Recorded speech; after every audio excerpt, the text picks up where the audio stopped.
આજનો નવો બ્લોગ છે। આજે આ બહુ મોટા મોટા પાત્રા હતા તે નાના કરીને એકલા તેલમાં મૂકવાની છે અને અત્યારે બનાવતી છે ને આ લોટ બનાવ્યો છે ચણાનો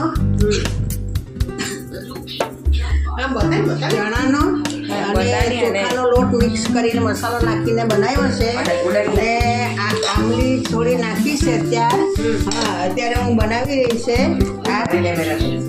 અત્યારે આ એક પાત્રાનું બનાવતી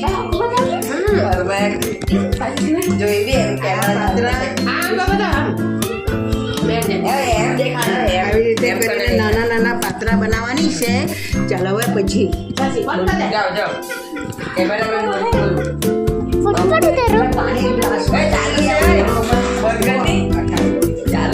બનાવીને તરવાની છે। બહુ મોટા પાત્રા હતા નાના બને એકલા તેલમાં મૂકવાની છે। એક દિવસે મોટા મોટા બનાવ્યા બાફીને બનાવ્યા બાફાની નથી આ રીતે નાના નાના બનાવી રહી છે। હા બસ।